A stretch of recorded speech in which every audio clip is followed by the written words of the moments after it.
What's going on? Welcome to my channel. I'm the Cover Call guy, and we'll be discussing the best Cover Call ETF duos today. Shout out to Snowflakes and Maple for commenting and requesting this video. Before we get started, though, legal disclaimer: this content is for informational and educational purposes only and is not financial advice. I am not a licensed financial advisor or tax professional. All opinions are my own and may be incorrect. Trading and investing involve risks, including loss of principal. Please, always do your own research and consult a licensed professional before making any financial decisions. Because remember, I'm just some random idiot you found online and I could be completely wrong. Now, with that out the way, I also apologize in advance if you hear me sipping uh, some water in the background. I've trying to catch up on some vitamin C, so I got some supplements in my water and trying to get over this cold. I believe everybody's getting sick right now. It's the flu season. Anyways, let's get started. Thanks to Snowflakes and Maple. That sounds Canadian. Did I guess right? I think you are Canadian. It has to be the Maple part. Snowflakes and Maple. Anyways, all right. What we'll be discussing the rise of the volatility asset class, right? Basically shifting away from a 60-40 portfolio into a more distinct asset, which is the derivative income, which is what the channel is all about, what I'm all about, and if you're a subscriber, what you're all about. We'll try to do a forensic deconstruction of these ETF duos, right? We'll try to see their structural engines of these cover call ETFs, the call spreads, the ELN, and the put rights. We'll try to see how their strategy holds up. The goal, I'm gonna be ranking these at the end of the video. I'm gonna rank these strategies based on total return, risk adjusted performance, tax efficiency, and structural integrity to find the true income alpha. And I know I only have 9. I did have a little bit more. However, I had to remove them because we are strictly doing the NASDAQ and S&P 500. There was no point of adding ETFs that did some of the tech. There was no point of adding the real estate or commodities, right? There was no point of adding these specific because you can't compare these specifics that does index based or index broad ETFs, right? So it just didn't really make sense. You can't compare the two markets. It's very, very different. So anyways, we'll move on to the first one, which is Amplify, Devil and Q Devil. They're the active tacticians, which just means that their strategy, the way these fund manager handle them, is that they execute their plan as if they were playing chess. And that's why I love these two from Amplify. Because at the end of the day, market is like a chessboard, right? It is like a chess game. You are trying to outbeat and compete your competitors, right? You are trying to pick the right move at the right time to try and make the most money, right? Let's look at the philosophy and origin, subdivided by CWP, which is capital wealth planning. This dual represents the active management school. Unlike systematic peers that mechanically overrides 100% of their portfolio, CWP relies on human discretion and tactical positioning, which is what I just kind of said before. The core philosophy, volatility is dynamic, not a constant, meaning maximizing yield at all costs destroys capital. You would wish some funds learned their lesson, right? The goal is total return solution where income is a component. What does that mean? Is that a good thing? The edge, they think their edge is that by overriding only when stocks are technically overbought, managers mitigate the upside cap risk inherent in passive strategies. So hopefully they're right?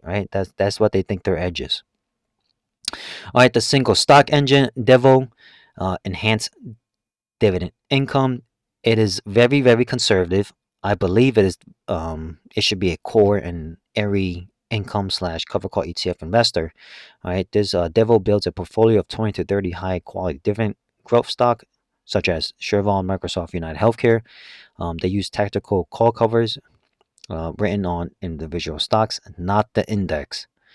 Target overwrite is low, about 20 to 30%, leaving the majority of the portfolio uncapped to participate in rallies.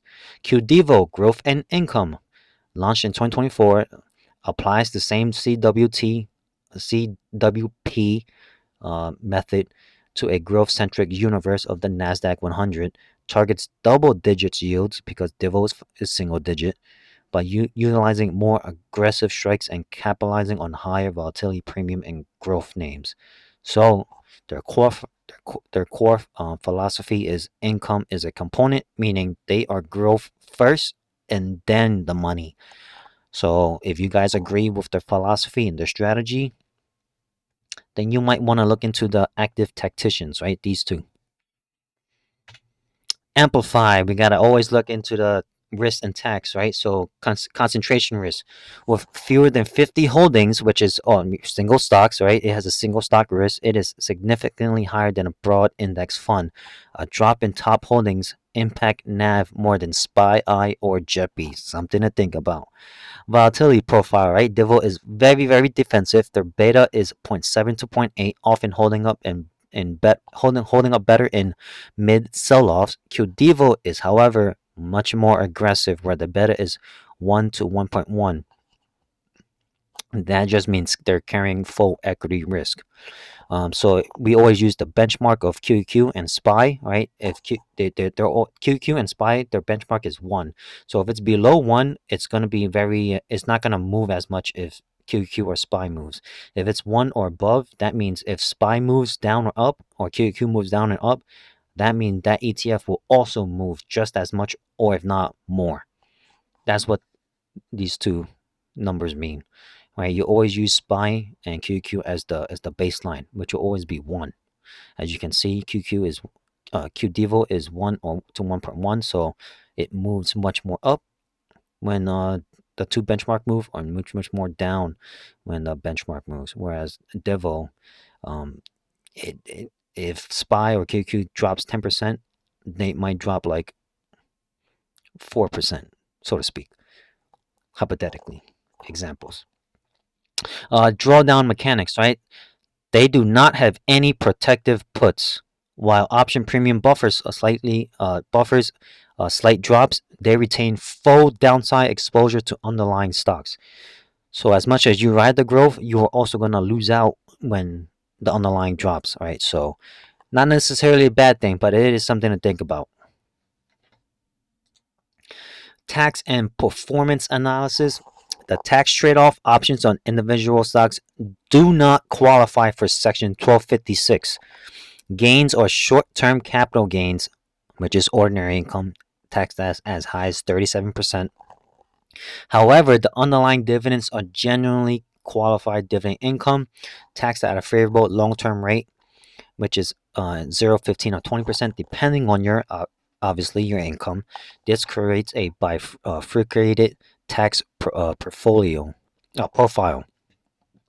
So it's not the best, but it is decent. Their performance, Devo yields about a 4.8 to a 5%, very steady compounder. QDevo targets 10 to 12% and has shown robust start with a 27% annualized by capturing secular growth tailwinds better than the fully covered peers. So how have they both been doing? Excellent. And I believe Devo has a very long, I would say pretty long track record now. 8 years, seven to 9 years, or maybe coming up on 9 years. So they do have a very strong track record. So this duo so far, pretty good, not bad. Then we talk about the Goldman Sachs GPIX plus GPIQ, the institutional standard, right? They are the old guard. They are pretty much the adults in the room, right? We see them as kind of like they've the boomer, right? They've been there a while. They know the ups, they know the downs. They kind of shake hands with everybody, right? So let's look into the philosophy. Goldman Sachs Asset Management designed these to be transparent, rule-based, and institutional grade. They explicitly compete with JEPI and solve the black box stocks selection issue. Direct replication. GPIX holds the S&P. GPIQ holds the NASDAQ. No active stock picking risk. If the index rallies, the fund holds the stock to benefit. Which is why I'm going to be a little biased here, because they actually own the underlying. That already puts, I want to put this already in a top 5 just right off the bat because they own it's in my opinion better to own it directly than to indirectly or even worse synthetic. All right, they use flex options, which you guys don't have to worry about, or I even have to worry about, because flex option is typically for the big boys, right? For the 300 to 400 million dollar club. If you're not a hedge fund, you don't have to worry about flex options. You're most likely not going to find that available to you on your brokerage. All right, they utilize flex exchange options on the index, SPX, and NDX, allowing for customized strike prices and expiration dates unavailable in standard retail options. So what they can do is they get a lot more favorable um, prices. Basically, they can create their own options, so to speak, to whatever pricing they want. So they want it at this price for this profit, they're probably gonna get it, and then they just release it onto the market or release it to other banks or whatever hedge fund that wants to buy it. Structural mechanics, dynamic override. So that's their strategy. This is their strategy, dynamic override. This is part two why I think I'm kind of biased and mix them my top five pick is because of this strategy. The rule, they do not sell calls on 100% of the portfolio. Huh, that sounds familiar. Amplify. They target a yield and adjust coverage, typically 25 to 75% based on the VIX, which is the volatility index. The dynamic logic behind this, low volatility equal higher coverage needs to generate yield. High volatility equal lower coverage needed, leaving more of the portfolio uncapped for upside capture. Sounds familiar. Amplified. Tax efficiency. Because they use index options, they benefit from the section 1256, which is 60% long-term and 40% short-term tax rates. A major advantage over amplified. Performance, GPIX has about 7.5 to 8%. In terms of, is this their yield performance? Damn. I think this is their yield part. GPIQ is 10 to 11%. Strong capture of the AI rally due to the partial override structure.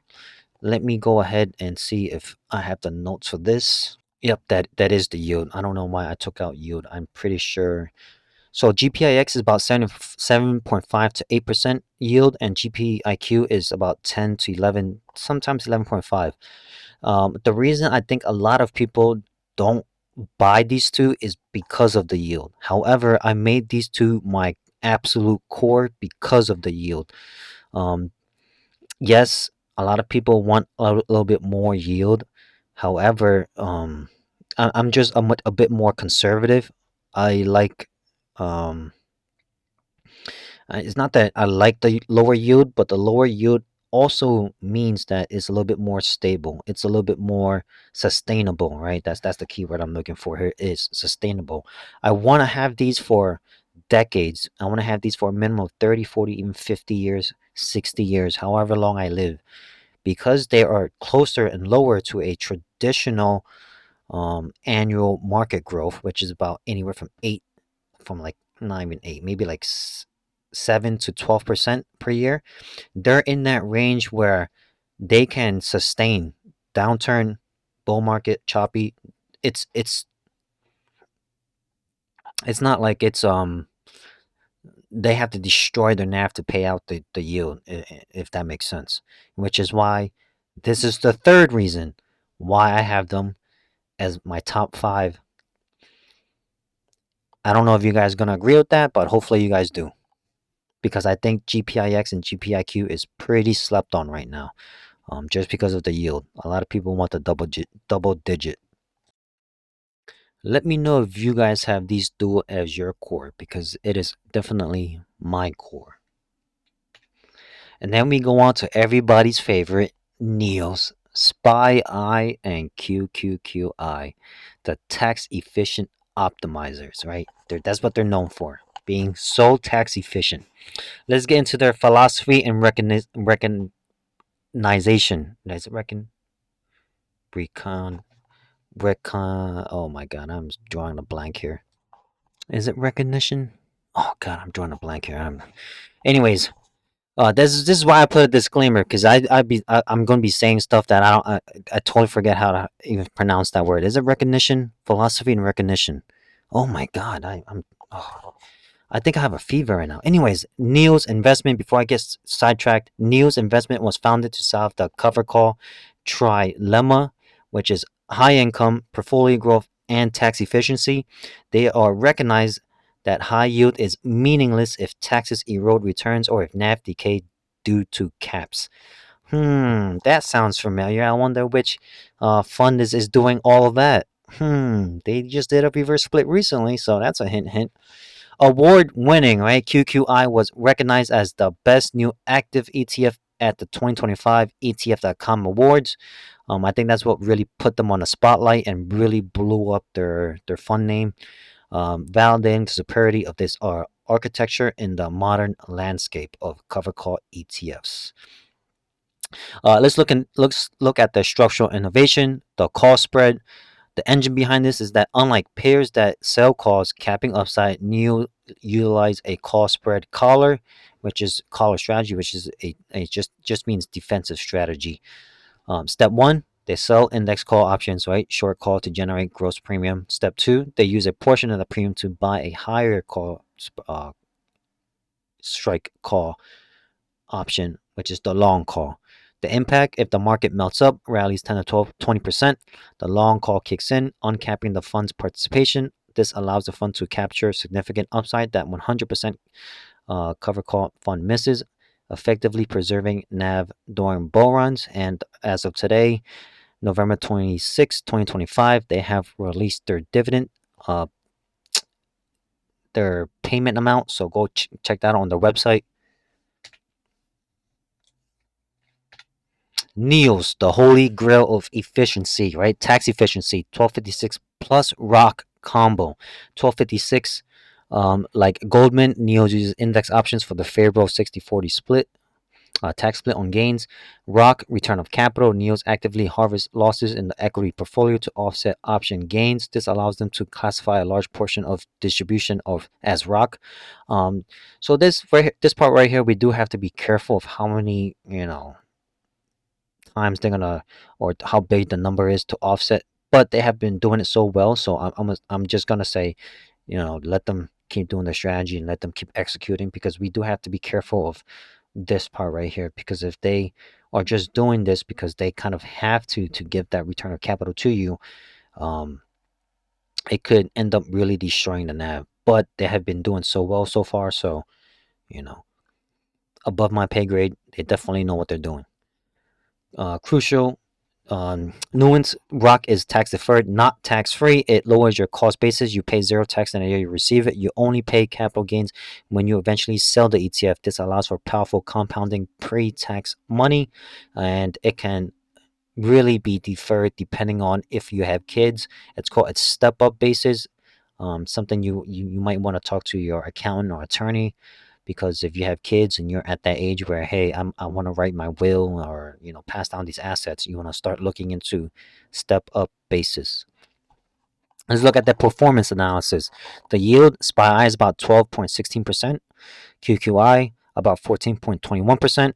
It is the industry leading for this risk portfolio. They are the best in the 10 to 15% yield range, unmatched, no competitors. They are absolutely dominating.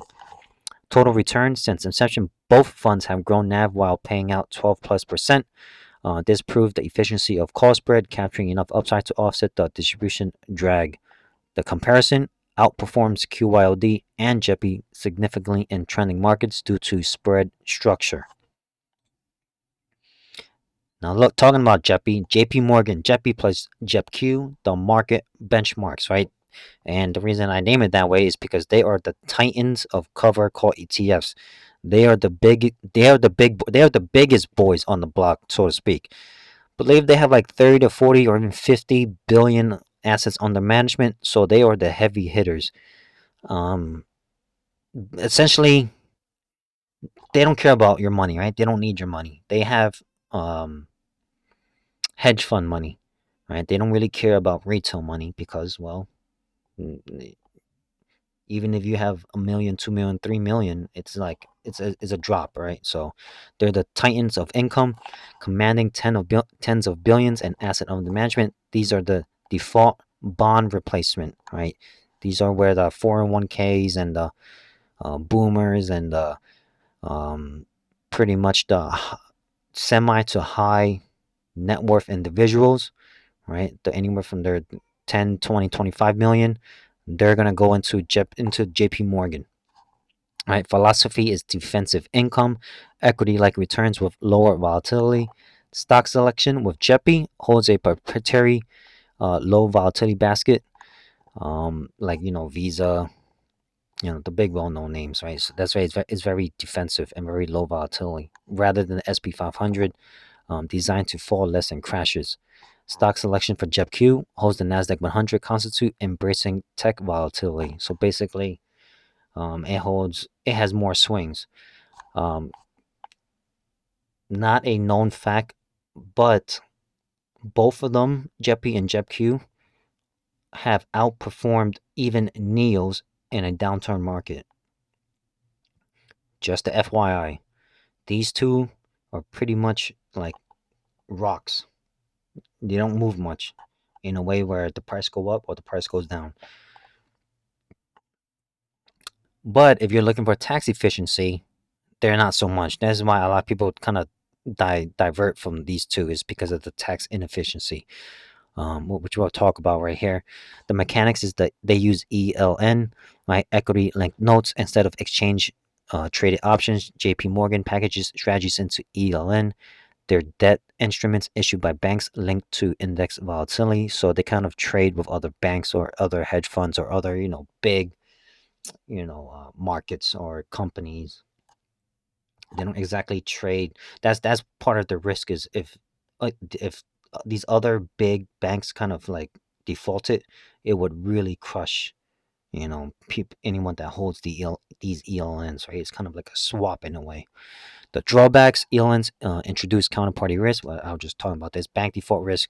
More importantly, ELN coupons are taxed as ordinary income. The tax efficiency part here, which is as high as 37%, which a lot of people is like, it's not really worth it, right? And you gotta give and take. If you don't want to see your portfolio swing in either direction, and you just want to consistently get paid, these two are a good hold. In terms of yield, JEPI is about 7 to 8%, and JEPQ is about 9 to 11%. That's another reason why they're not kind of like the first pick. They kind of hold that GPIX, GPIQ, the yield range. A lot of people want at least like 10, 15 plus. But these two, they're a lot more conservative. So sustainability wise, I'm gonna give them at least a 9. The same with Goldman. They have very, very decent yield, right? I mean, in terms of cover call ETF world, this would be low yield, but these are quite, in traditional sense, these are high yields. Then we talk about ProShares, iSpy plus iQQQ. These are the daily resetters. Their structural mechanics: the daily call, and identify the lockout flaw in monthly funds, selling a call and getting capped for 30 days. ProShares use a strategy that sells daily 1 day time expiration call options. The reset: the cap resets every single day. If the market rallies 1%, the fund captures that gain minus the tiny daily premium and resets the strike higher tomorrow. Upside capture: this captures a bull market income fund that keeps pace with strong trends for better monthly strategies. The tax and performance: swap agreements. To achieve this efficiently, they use swaps. So swaps is another risk in itself. Tax treatment can be complex, often resulting in ordinary income or short-term gains, lacking the clean 1256 efficiency of NEOs. Right, so they don't have that 1256, right? They lack that tax efficiency because they're pretty much trading in and out every single day. So it's gonna be either ordinary or short-term gain. Right? You can't get that long-term hold because you're trading every single day, literally every single day from 9:30 to 4 p.m. Eastern time. Performance, iSpy returned about 22.5% in its first year, significantly beating monthly peers. Yield are slightly lower at 7 to 10% because the daily premiums are smaller than monthly ones.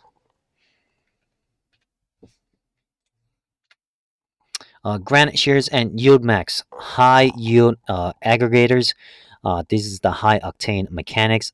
Y Spy from Granite shares is the yield boost, uses a put right strategy on leverage ETFs, specifically selling puts on the SPXL, which is 3x the S&P 500, so it's 3x leverage. Volatility on a 3x asset is massive, generating huge premiums. And then we got YMAG from YieldMax. They're the income maximization of funds holding YieldMax single stock synthetic cover calls. Nvidia, Tesla, Apple, right, uses synthetic longs plus short calls. The risk is the yield trap. One is the NAV erosion. These funds are structurally prone to decay. What they distribute is 40 to 50% plus, often exceed the total returns of the underlying asset. So yes, you are getting some crazy yields, but the payout may eventually destroy your capital appreciation, right? So the reality is, if a fund pays 50% yield but drops 40% in NAV, your total return is 10%, not the yield that they're giving you. However, you owe taxes on 50% because it's all ordinary income. You are effectively paying taxes to get your own principal back. I said this many times in other videos, and when I talk about yield max, I usually get the most comments, and they're not always the best ones. Reverse splits, right? It's gonna be common in this category to maintain share price so they don't get delisted. All right, Defiance, JEPY plus QQY. They're the put right challengers. Their structure, 0 date expiration. First movers in the 0 day to expiry space. Their strategy, sell slightly in the money or at the money, put options on the index every morning. Their goal is to harvest the rapid data, which is time decay, of daily options to generate massive annualized yields of at least 40 to 60%. However, they have this nickname to them. It's called a death spiral risk. Downside risk: by selling in the money puts, the fund takes immediate downside exposure. If the market drops, the NAV takes a direct hit 1-for-1. Capital destruction: because they distribute intrinsic value, the value of the in the money put, as yield, the NAV struggles to recover even on flat days. QQQY has already required reverse splits due to this erosion. In the tax, inefficient, ordinary income, or short-term gains. So who is this really for? I guess someone who just likes the risk. I don't know. Not for me. Global X. This is one of the big dogs, right? XYLD plus QYLD. They are the true Gen 1. There are older cover call ETFs, but these are the ones that really put cover call ETFs out there. They're the ones that kind of are for well known for the income investing strategy, to so to speak, kind of started this movement, or these two, especially QYOD.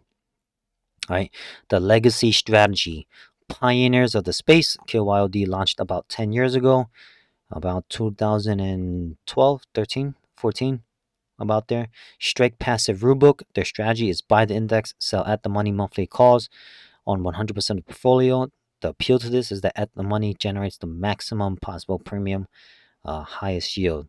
However, the at the money flaw, capped upside, right? Selling at the money calls caps the fund at 0% appreciation for the month. If the NASDAQ rises 10%, QYLD gets 0 of that growth. Full downside: if the market drops, QYLD drops with it. The result, structural NAV decline, as we see if you go to all times, you'll see it, right? An inflationary world, participating in all downside but no upside guarantees capital destruction over time. mathematically obsolete compared to call spreads or dynamic overriding. And then we got Roundhill, right? The up and coming XDTE plus QDTE. They're the weekly innovators. I think that's what Roundhill is really known for right now, is being one of the best weekly payers. All right, so the philosophy is to bridge the gap between daily resets and 0-day expirations mechanics.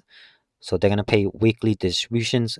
They use synthetic cover calls, buy long exposures, and sell 0-day time expiration call options. Tax benefit, well, because they use a 0 date on the index options, they do qualify for Section 1256 tax treatment, which is superior to Defiance and YieldMax. The overnight capture edge. The flaw in others that Roundhill doesn't have is that most daily funds sell options at the close for the next day, capping the overnight move. Roundhill fixes this by selling options at the market open, expiring at the close. They are uncapped overnight. And then I just put a scenario here. For example, Apple beat earnings, NASDAQ gaps 2% at open. Roundhill captures that full 2% gain before selling the call. This allows for significantly better NAV preservation and growth, which they are right now showing that they are able to hold the NAV while paying weekly. And then I'm ranking them right now, right? So that's the end of it. That's on 9. My ranking at the bottom tier, number 9, dead last, is JEPY plus QQY.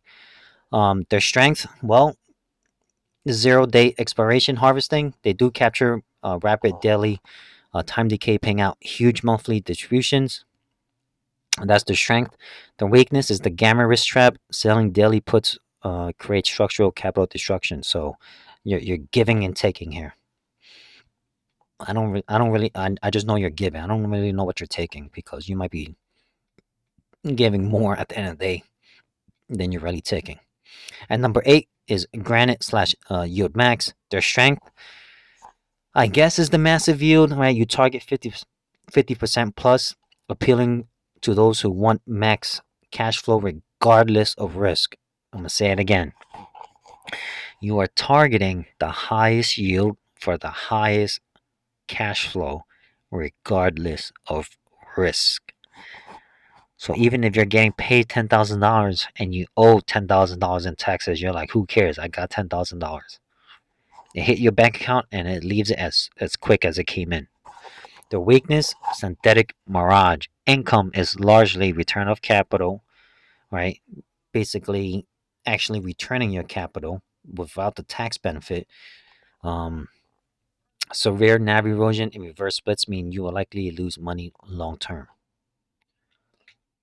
The middle ground, I have Global X and Roundhill. Global X, the strength, simplicity, right? The OG funds, high liquidity and very simple, predictable 100% override. Their weakness is at the money trap. That's what's killing them. Capping monthly upside at 0% guarantees long-term underperformance against inflation. Obsolete tech. And we are seeing this. If you just go back to their history, you would see this. And then we have Roundhill. They are the up and coming, the new kid on the block, but they are starting to gain a lot of traction. And for one, XDTE plus QDTE, their strength is overnight capture, right? Unique structure capture, gaps up at the open, solving a major flaw of other daily funds. Their weakness is tax headache, 52 taxable events per year, high administrative burden, and higher daily volatility than monthly peers. Yes. Some of them don't have that 1256, and if they don't, then you're going to have pretty much the headache of a paycheck. Is it really a weakness? This is where opinion kind of comes in and factors in. It is a weakness if you think it's a weakness. Personally, I don't think it's a weakness. You should always treat all of these payouts as a paycheck, right?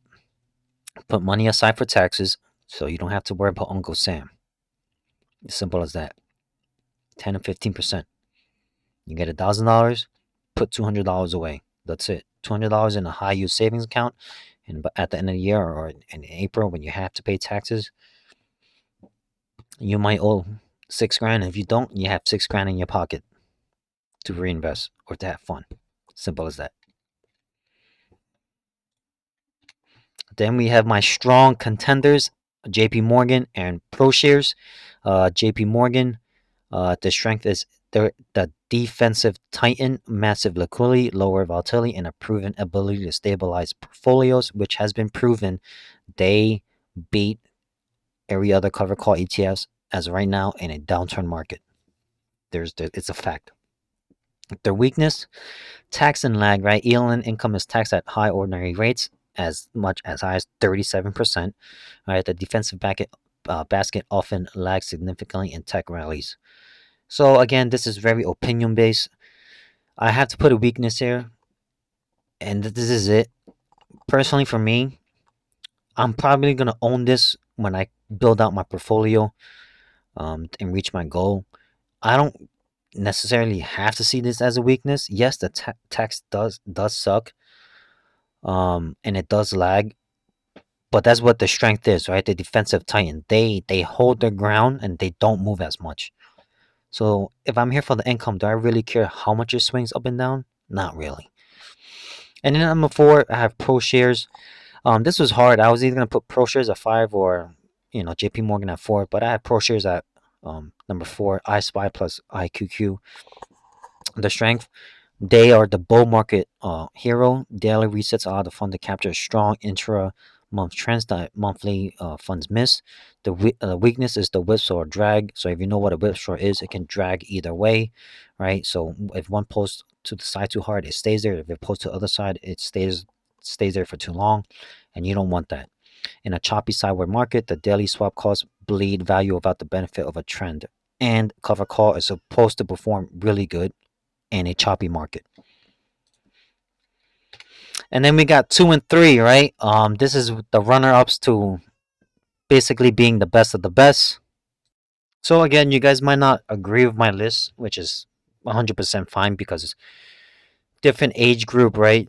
Um, different life goals, different um, where you're at in life. You might not really need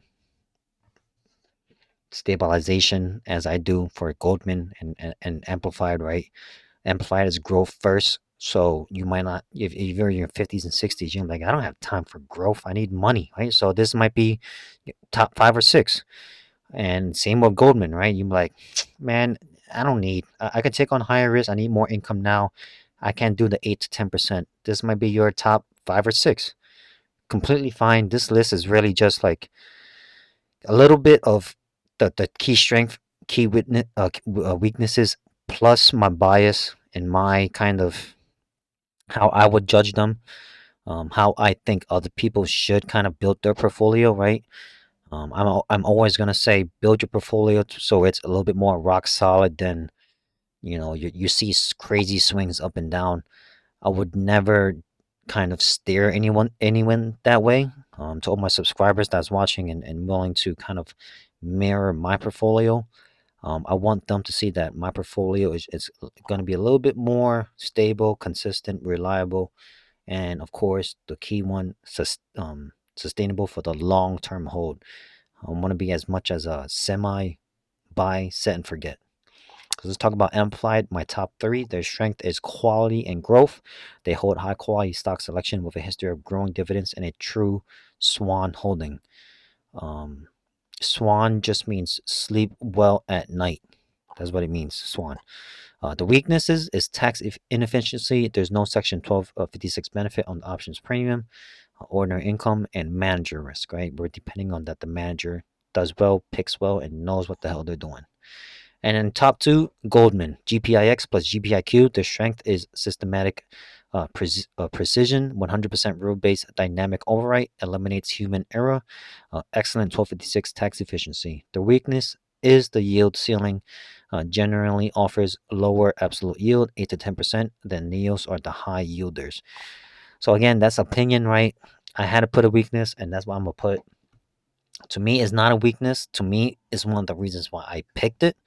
8 to 10% is very conservative, is near traditional regular S&P growth growth stock, right? Very, very traditional, which is what I wanted. I wanted to build my portfolio where it mirrors the traditional path more while paying me a livable income. So, Goldman Sachs was my top two. If if this is my top two, what is the top one? Again, I don't know if you guys gonna agree or not, but the top undisputed winner is Neo's SPY Eye plus QQI, right? They are the holy grail combination, and what I mean by that, they have structural superiority, right? They have the best tax alpha, the consistent yield, right? They deliver 12% without eroding the NAV. They have NAV resilience. We haven't seen them like have consistent erosion at all. When the market pulls back, they pull back. When the market grows, they grow. So okay, fine. That's normal. The all-in-one solution combines ProShares upside potential, Goldman Sachs tax efficiency, and Amplify's defensive nature in a single package. So if you bought just these two, if you had $1 million portfolio, 500, and split into each, you guys it'll be set. You won't even have to worry about anything, right? Some people actually do that. Some people just all in QQI or all in SPY Eye. I've actually thought about that, but that would be kind of going against my philosophy of trying to be as safe as possible. But this is as safe as it gets if you had to choose only two. This is as safe as it gets. They have real assets, own actual S&P and Nasdaq stocks, right? Which is why I mentioned that is a green flag, right? You want to be looking for covered call ETF that does that, right? Not synthetic contracts, providing voting rights and limiting counterparty risk found in ELNs or synthetics. Institutional pedigree, right? They are recognized, right? So their team is made up of ex-Harvest ETF hedge fund. I think his name is it Troy Crates, right? I love that guy. That guy's amazing. I think he's one of the reasons why I invest in Neos. It was because of him. I try to watch all of his interviews on YouTube. If you don't know, go ahead and just Google him and watch his interviews. Provides excellent, transparent information. And then, of course, they have industry validation, right? So winners of the best new active ETF. So they are recognized by other funds. Other funds, cover call funds, are trying to mirror what they're doing. That is why they're the best. They're essentially the Michael Jordan of cover call ETFs. Thanks for watching, guys. I know this was a long one. I know this might have been boring for you guys. I am a little sick, so I kind of have brain fog, and I have a slight headache right now. Maybe even catching up on a fever. So, hopefully you guys enjoyed this. If you found value in this deep dive, please support the channel. Like, comment, subscribe. Subscribe now, please. Thanks for watching. Stay tuned. Catch you guys in the next.